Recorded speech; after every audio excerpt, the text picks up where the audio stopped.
Rage is a game that does one thing well, and then is subsequently held back by most other parts of the game. Throughout the game, you play Nicholas Ray, who is so irrelevant I somehow missed his name during the entire game, and had to go look it up afterwards, which ended up being a trend with a lot of the story-related items in this game. With the upcoming release of Rage 2, I figure this is as good a time as any to take a look at the 2011 title released by id Software.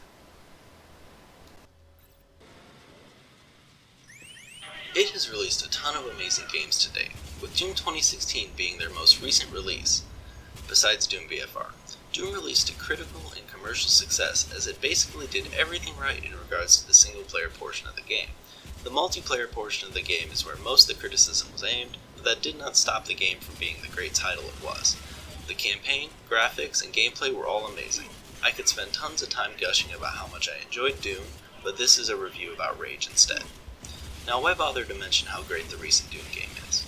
I do this to point out that their previous title to Doom was the 2011 title Rage, and if you went into Rage today expecting a Doom quality of game with a post-apocalyptic atmosphere, you would be greatly disappointed. Obviously, this would not have been the expectation you would have had in 2011, but I just played through Rage for the first time, so it is something I had in the back of my mind while playing. Rage is primarily a first-person shooter with some driving parts thrown in. The game begins with you waking up from stasis within an ark to find all the other inhabitants dead. You then venture out onto the surface where you are attacked by bandits. A character by the name of Dan Hagar saves you and eventually drives you to their settlement. From there you do a variety of quests for different characters in the area. The game starts very slow and picks up as you get further into it, which is one of the main criticisms I have seen online when people discuss this game. However, if you stick it out through the starting portion, you are rewarded with a pretty solid game. As you progress through the game, you mostly move from quest hub to quest hub, starting with the Hagar settlement and the surrounding territories, then to Wellspring, the first major town, and then lastly to Subway Town. Each of the different areas have a wide variety of side quests and random mini-games you can partake in. I could harp on about how crappy the story in this game is, but I'm not going to waste your time. Basically, the story boils down to, the authority is bad, stop them. Which I think you do. The game ends in an anticlimactic scene where you go into Capital Prime, the headquarters for the Authority, and use some data that you recovered to activate every arc on the planet, surfacing them. Preparing for Doom transmission. Stand by. Final upload sequence initiated.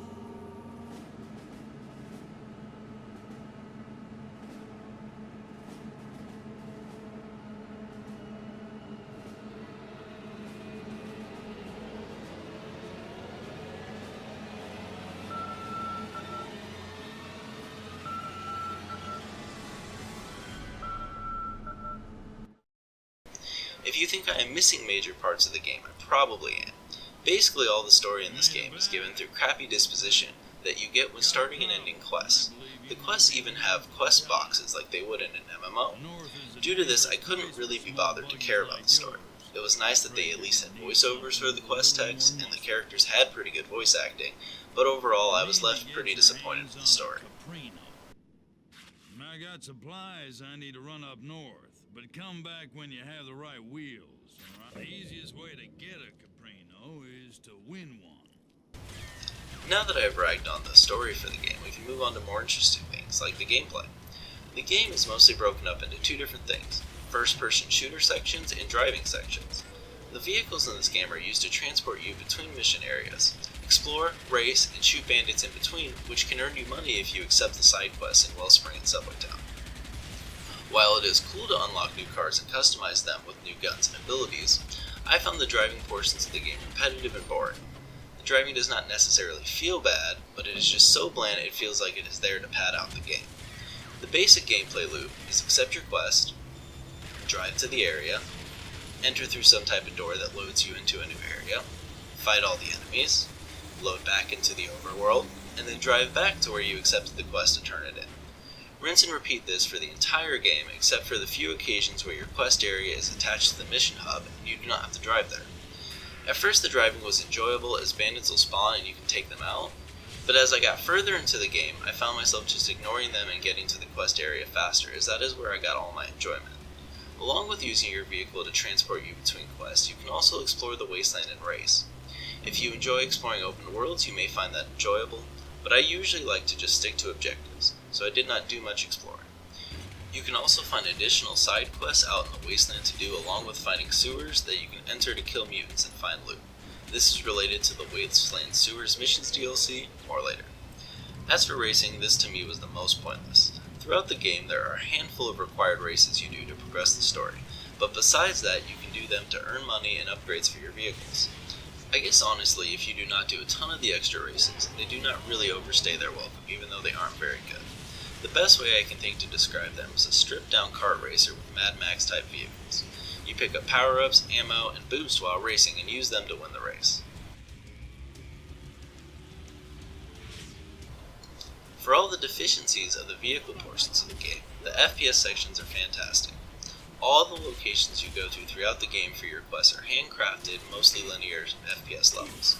This is something I appreciate. While I do not mind the more open-world focus of the game, it is nice to have the more focused FPS sections. The enemy variety throughout the game is also pretty decent. It mostly can be broken down into two categories: dudes with melee weapons that run at you, and dudes with guns that will take cover and shoot at you. While that may sound repetitive, the game's level design and variety of different groups of enemies and wide variety of guns you can use help keep the combat fresh for the duration of the game.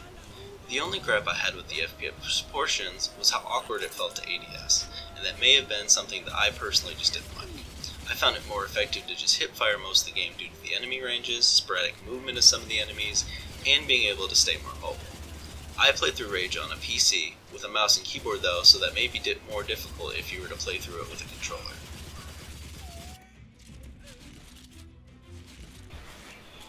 There are also a handful of bosses and mini-bosses throughout the game. There are 3 main bosses in the game, which would be the Wasted Boss, the Giant Mutant, and the Gearhead Boss. The Wasted Boss is pretty easy. He comes in toward the end of a level on a car with a mounted turret, and you just pump some rounds or throw grenades at him until he dies. The Giant Mutant differs from the regular gameplay a bit though. You are given a rocket launcher with unlimited rockets, which can be found in the level, and have to use them to shoot the highlighted spots on the mutant when revealed, until he dies. The last boss of the main game is the Gearhead Boss, who you mostly just pump rounds or rockets into until he dies. Through the level though, you encounter him, he taunts you over the intercom, which makes killing him all the more satisfying.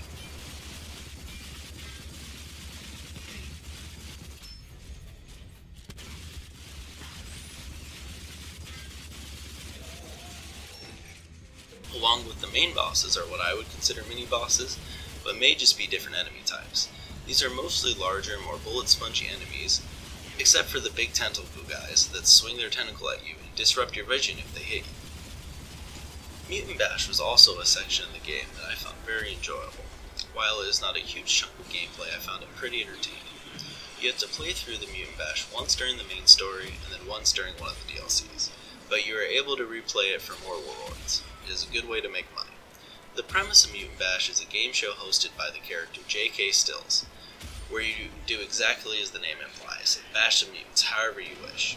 This reminded me a lot of Saints Row's and Professor Genki's game show, which is also about Blast to Play. There were 2 DLCs released for Rage, the Wasteland Sewers DLC and the Scorchers. I will quickly touch on these. They add a few hours onto your gameplay experience, so neither is too long. The Wasteland Sewer Missions DLC came with my version of the game when I purchased it on Steam. As I mentioned earlier in this review, this DLC consists of sewers you can find in the open world. You then enter them to clear out all the mutants and collect your loot. There are a total of 9 sewers between the northern and eastern wasteland. Once you clear out a sewer, you are able to go back to the job board in town and accept a quest to clear them out again for more rewards if you wish. This is the shorter of the 2 DLCs, and since it came with the game, I only checked out a couple of the sewers, and they are alright for what they are, but they're pretty repetitive. They also don't add anything to the story, and they're pretty easy, although I did check them out after I finished the story, so I imagine maybe if you check them out earlier in the game and you have less weapons, they might be a little harder.